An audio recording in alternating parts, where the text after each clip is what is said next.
Hello wrestling fans, the Wrestling Wizard here and welcome to another video. Now we're going to have a little bit of fun in this video. If you're a Bray Wyatt fan, of course this is going to be right up your street, where we're going to try and expose all the lies, of course in kayfabe storyline, that Bray Wyatt has told upon his WWE return. And I truly believe, and I still believe to this day, that this circle that Bray Wyatt claims to be just a servant following is going to lead to the return of a certain darker alter ego.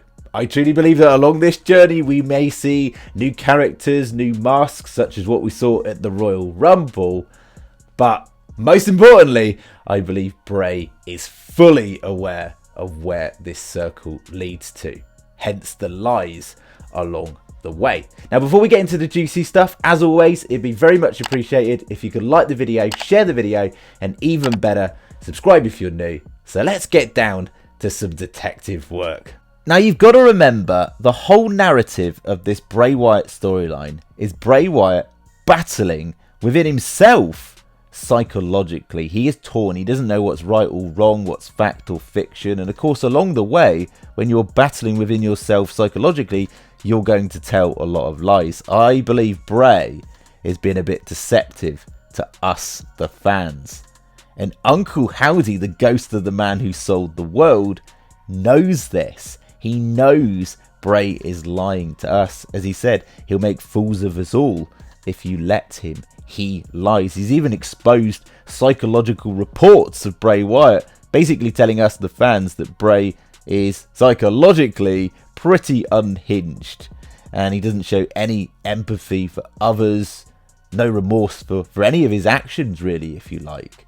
Now in terms of what Uncle Howdy is to Bray Wyatt, I believe it's part of Bray Wyatt's darkest psyche, a part of Bray that maybe he's ashamed of, but equally he's aware of. I mean, after all, when he delivered that haunting message, I think it was on the 21st of October 2022, and he said, I know who you are, I know what you want, I know what you're trying to do. I believe he's fully aware of what Uncle Howdy is and what he wants, and by following Uncle Howdy, as he said, I'm just a servant, I go where the circle takes me, that wink indicates that Bray knows what he's going to have to do and where that's going to lead to. And I truly believe eventually that circle is going to end up to Bray becoming the Fiend once more and wearing that mask. Now it could be a new monster entirely, or it's something gone parallel with the Fiend for sure. And along the journey he's going to have to do horrible things, but this time he's not going to feel bad for them, right? Because it's not him, but it is him, because he is Uncle Howdy.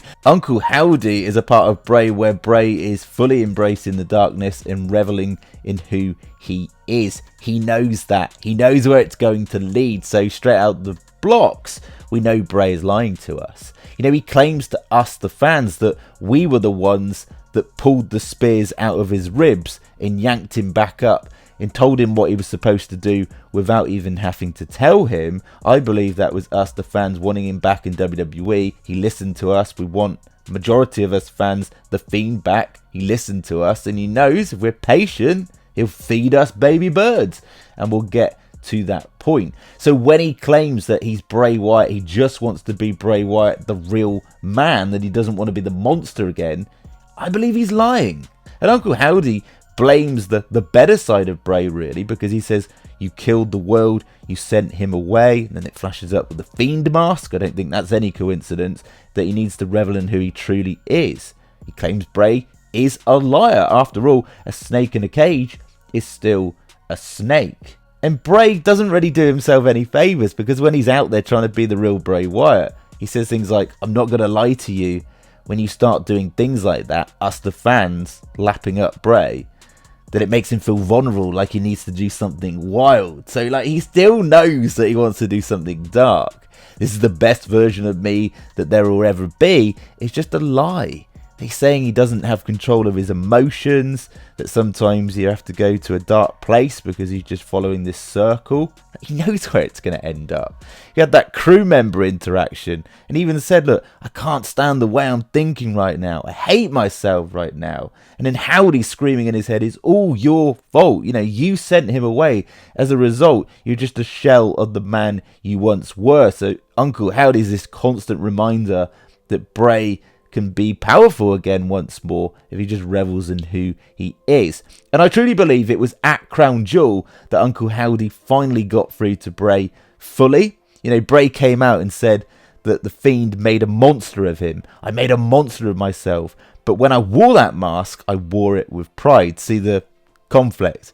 I no longer felt pain. I could no longer be afraid. In the mask, I was completely untouchable. Some might say that sensations like that are impossible to quit. So he's playing out the Fiend as a bad guy, that it ruined his life, but it was a sensation like none other, that it was hard to shake off. So what he's certainly saying to us is, if I do go back down that route, which he knows he is, that it's because he's just following somebody else and he's just being a servant, so it's not his fault. And from the very moment Bray Wyatt first confronted LA Knight, you knew that this was just a ticking time bomb, a monster ready to be unleashed. You know, he said, my whole life people have been telling me my rage was going to make a monster out of me. Well, the previous week he described himself as the Fiend as a monster.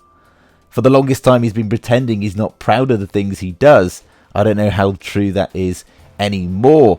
You know, way back when he said, I used to think that revenge was a confession of pain. I still believe that. Like, he's completely contradicting himself all the time. He knows what it takes to get respect. How far are you willing to go? He mentions to LA Knight. He knows what it takes to get respect. Become a monster. Become the show. Become the human tornado. He even says that a few weeks later. But there's this constant conflict between him trying to prove himself as the good guy. You know, saying that he had a moment of weakness when he headbutted LA Knight. He just strayed from his path. He didn't. He's fully on his path. He's always been on the path, and he knows where that's going to end. You know, saying that people like the idea of him. They just see him as a monster. That people want to truly just see the Fiend, the human tornado, come in, help him wreck his life. Well, no, that's not true. The Fiend made him unstoppable. It made him powerful. It made him get respect. He knows that.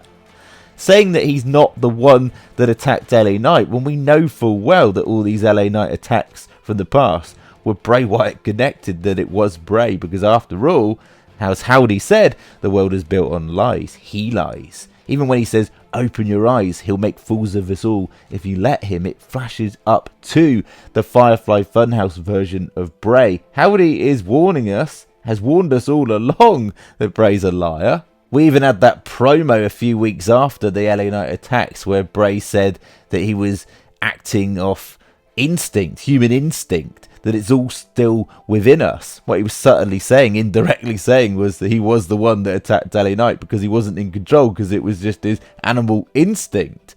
And then just constantly lies about the fact that he wasn't the one that attacked LA Knight, that he's not Uncle Howdy. Feels so bad about lying again, he attacks a innocent cameraman with the mandible claw, the Fiend's finishing maneuver. And I swear moments before, I've mentioned this in previous videos, that he says, mutters the words very quickly, go back and watch it, let me in.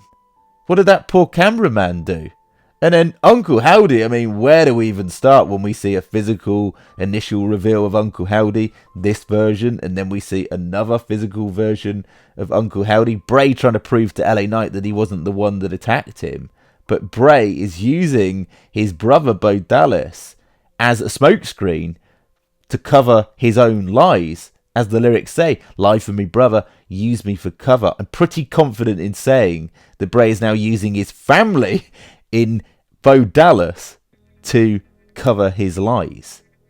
And he's just deceiving us as the fans more and more. Don't you think it's a bit fishy that one week Uncle Howdy comes out and attacks Bray Wyatt?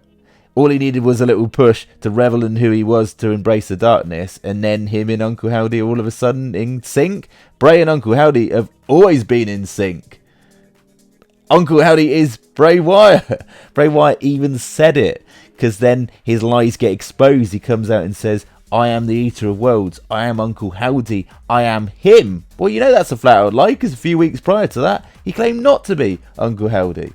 So there's so many lies, not to mention the fact that in a kayfabe interview with Ryan Satin, he even said, claims the Fiend died that day at WrestleMania 37. We know that's not true. We've got Jason Baker saying that all the molds for the Fiend masks have been destroyed. We know how close Jason Baker is to Bray Wyatt. If he's using his brother to cover his own lies, could it be very much possible that he's using Jason Baker to cover his lies? The fact that he claims he doesn't rewatch his matches, we've seen him rewatching his matches. Believe it, Bray lies. Bray has been lying this whole entire time, and not to mention the fact that he teases this secret that he's got. We didn't obviously see this storyline play out up until WrestleMania, but I'm pretty confident the fact that we saw the Fiend in the box within the darker side of the Firefly Funhouse, that secret could potentially be the Fiend, that secret being that Bray is always known where the circle is going to lead to. And talking of circles, who's to say this doesn't lead to Roman Reigns at some point? Because after all, Roman Reigns' reign started when he won the title from the Fiend. Didn't pin the Fiend, pinned Braun Strowman, but that's where things begun. And he's been playing this innocent guy to us fans, like the good guy saying he just wants to be Bray Wyatt and that he's going to rewrite the ending of his story. I think what he means subtly by that is rewriting the end of the Fiend's story and playing it out the way that he wanted to. Remember, he said, "I used to think that the prison inside my head was the only place where I could truly be free." I believe that to be the fact that Bray can now play out the story creatively the way he wanted it to be. And let's not even mention, well, let's mention the fact that we saw the Fiend, yes, not Wyndham Rotunda playing the Fiend there, but we saw the Fiend included when Bray Wyatt returned to WWE in Extreme Rules. He was part of all the other Firefly Funhouse puppets. If you were that scarred about the Fiend, what it meant to you, it made you this monster and it pushed all your loved ones away, why would you have it in there? Why would you reference it several times in promos? And WWE are popping up Fiend matches from the past as of late. They did this leading into WrestleMania. They're doing it again. Do not be surprised if Bray Wyatt returns the Fiend. So what do you think? As always, thank you so much for watching the video. I really appreciate it if you've watched it up until the end. And it would mean the world if you could like the video, share the video, and even better, consider hitting that subscribe button if you're new. And we'll catch you in the next one.